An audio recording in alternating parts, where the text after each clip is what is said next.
Welcome to the One Year Bible, November 11. The Old Testament reading, Ezekiel chapter 23, verses 1 through 49. This message came to me from the Lord. Son of man, once there were two sisters who were daughters of the same mother. They became prostitutes in Egypt. Even as young girls, they allowed men to fondle their breasts. The older girl was named Oholah, and her sister was Oholibah. I married them, and they bore me sons and daughters.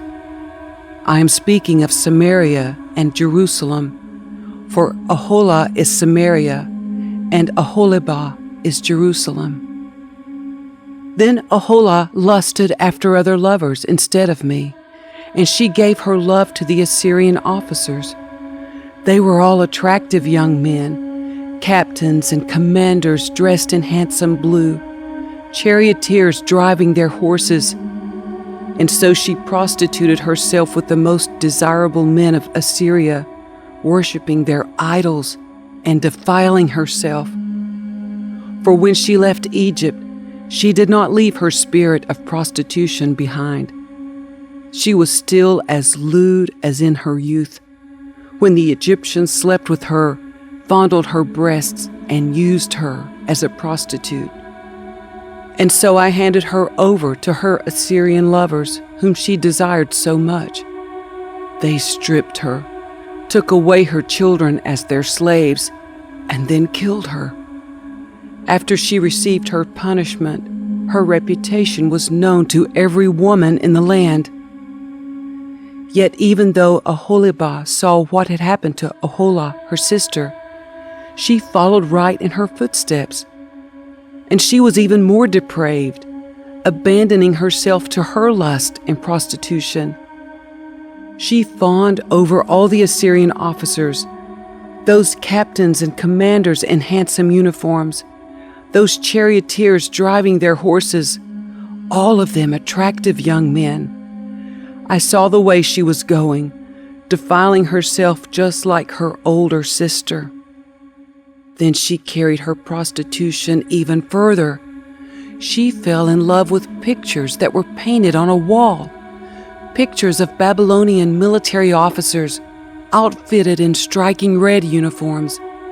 Handsome belts encircled their waists, and flowing turbans crowned their heads. They were dressed like chariot officers from the land of Babylonia. When she saw these paintings, she longed to give herself to them. So she sent messengers to Babylonia to invite them to come to her. So they came and committed adultery with her, defiling her in the bed of love. After being defiled, however, she rejected them in disgust. In the same way, I became disgusted with Oholibah and rejected her, just as I had rejected her sister, because she flaunted herself before them and gave herself to satisfy their lusts. Yet she turned to even greater prostitution, remembering her youth when she was a prostitute in Egypt. She lusted after lovers with genitals as large as a donkey's and emissions like those of a horse. And so, Oholibah, you relived your former days as a young girl in Egypt, when you first allowed your breast to be fondled. Therefore, Oholibah, this is what the sovereign Lord says: I will send your lovers against you from every direction, those very nations from which you turned away in disgust. For the Babylonians will come with all the Chaldeans from Pekod and Shoa and Koa, and all the Assyrians will come with them, handsome young captains, commanders, chariot officers, and other high-ranking officers, all riding their horses. They will all come against you from the north with chariots, wagons, and a great army prepared for attack. They will take up positions on every side, surrounding you with men armed with shields and helmets. And I will hand you over to them for punishment, so they can do with you as they please. I will turn my jealous anger against you, and they will deal harshly with you. They will cut off your nose and ears, and any survivors will then be slaughtered by the sword. Your children will be taken away as captives, and everything that is left will be burned. They will strip you of your beautiful clothes and jewels. In this way, I will put a stop to the lewdness and prostitution you brought from Egypt. You will never again cast longing eyes on those things or fondly remember your time in Egypt. For this is what the Sovereign Lord says: I will surely hand you over to your enemies, to those you loathe, those you rejected. They will treat you with hatred and rob you of all you own, leaving you stark naked. The shame of your prostitution will be exposed to all the world. You brought all this on yourself by prostituting yourself to other nations, defiling yourself with all their idols. Because you have followed in your sister's footsteps, I will force you to drink the same cup of terror she drank. Yes, this is what the Sovereign Lord says. You will drink from your sister's cup of terror, a cup that is large and deep. It is filled to the brim with scorn and derision. Drunkenness and anguish will fill you, for your cup is filled to the brim with distress and desolation, the same cup your sister Samaria drank. You will drain that cup of terror to the very bottom. Then you will smash it to pieces and beat your breasts in anguish. I, the Sovereign Lord, have spoken. And because you have forgotten me and turned your back on me, this is what the Sovereign Lord says: you must bear the consequences of all your lewdness and prostitution. The Lord said to me, Son of man, you must accuse Aholah and Aholibah of all their detestable sins. They have committed both adultery and murder. Adultery by worshiping idols, and murder by burning as sacrifices the children they bore to me. Furthermore, they have defiled my temple and violated my Sabbath day. On the very day that they sacrificed their children to their idols, they boldly came into my temple to worship. They came in and defiled my house. You sisters sent messengers to distant lands to get men. Then when they arrived, you bathed yourselves, painted your eyelids, and put on your finest jewels for them. You sat with them on a beautifully embroidered couch and put my incense and my special oil on a table that was spread before you. From your room came the sound of many men carousing.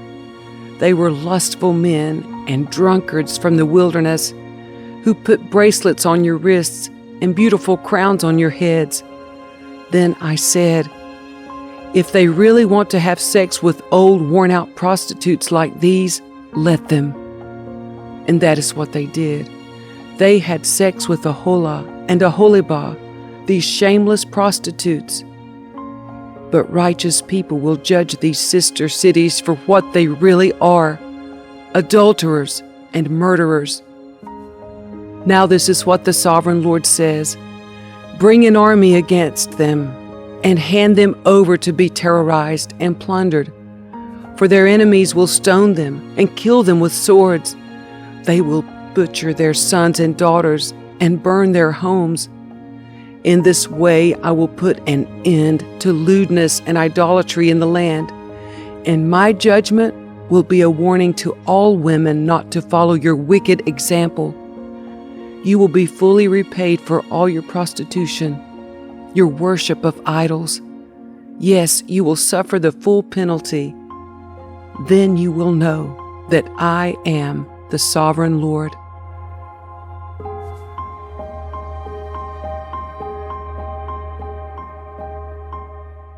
The New Testament reading, Hebrews chapter 10, verses 18 through 39. And when sins have been forgiven, there is no need to offer any more sacrifices. And so, dear brothers and sisters, we can boldly enter heaven's most holy place because of the blood of Jesus. By his death, Jesus opened a new and life-giving way through the curtain into the most holy place.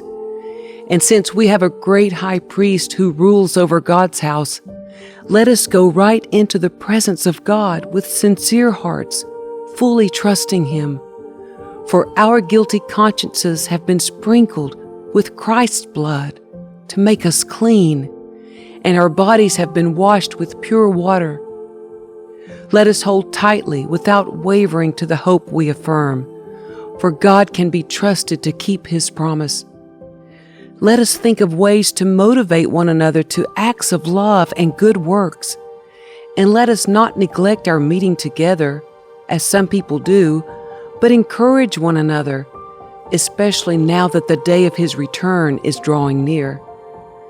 Dear friends, if we deliberately continue sinning after we have received knowledge of the truth, there is no longer any sacrifice that will cover these sins. There is only the terrible expectation of God's judgment and the raging fire that will consume His enemies. For anyone who refused to obey the law of Moses was put to death without mercy on the testimony of 2 or 3 witnesses. Just think how much worse the punishment will be for those who have trampled on the Son of God and have treated the blood of the covenant, which made us holy, as if it were common and unholy, and have insulted and disdained the Holy Spirit who brings God's mercy to us. For we know the one who said, "I will take revenge, I will pay them back." He also said, "The Lord will judge His own people." It is a terrible thing to fall into the hands of the living God. Think back on those early days when you first learned about Christ. Remember how you remained faithful, even though it meant terrible suffering. Sometimes you were exposed to public ridicule and were beaten, and sometimes you helped others who were suffering the same things. You suffered along with those who were thrown into jail. And when all you owned was taken from you, you accepted it with joy. You knew there were better things waiting for you that will last forever. So do not throw away this confident trust in the Lord. Remember the great reward it brings you. Patient endurance is what you need now, so that you will continue to do God's will. Then you will receive all that He has promised. For in just a little while, the coming one will come and not delay, and my righteous ones will live by faith. But I will take no pleasure in anyone who turns away. But we are not like those who turn away from God to their own destruction. We are the faithful ones whose souls will be saved.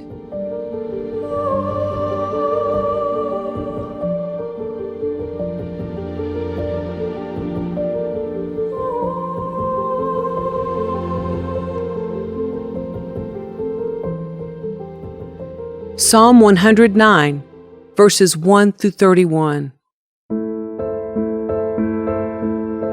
O God, whom I praise, don't stand silent and aloof while the wicked slander me and tell lies about me. They surround me with hateful words and fight against me for no reason. I love them, but they try to destroy me with accusations, even as I am praying for them. They repay evil for good and hatred for my love. They say, "Get an evil person to turn against him. Send an accuser to bring him to trial. When his case comes up for judgment, let him be pronounced guilty. Count his prayers as sins. Let his years be few. Let someone else take his position. May his children become fatherless and his wife a widow.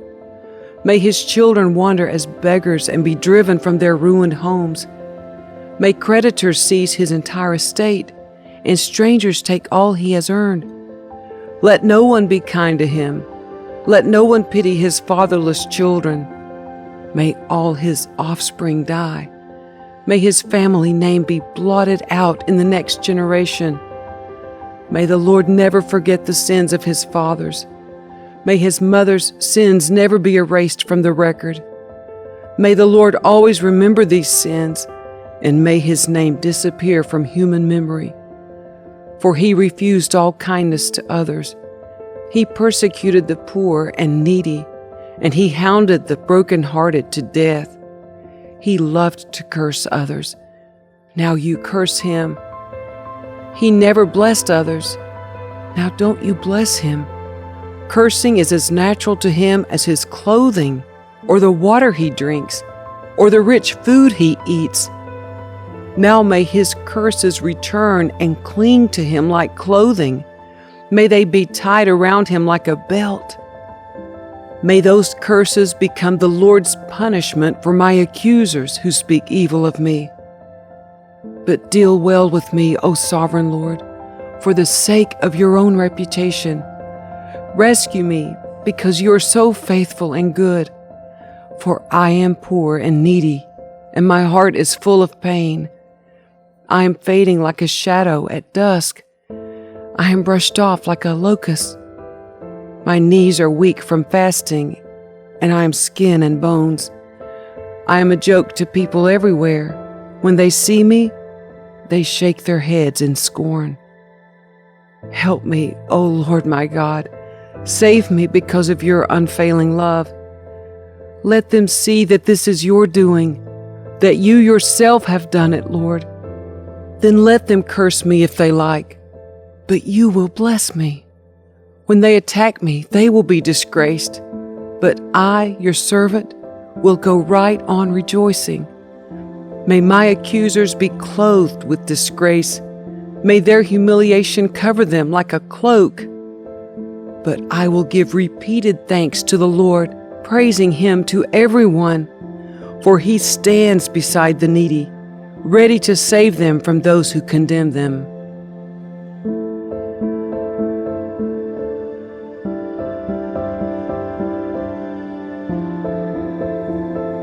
Proverbs 27, verse 13. Get security from someone who guarantees a stranger's debt. Get a deposit if he does it for foreigners.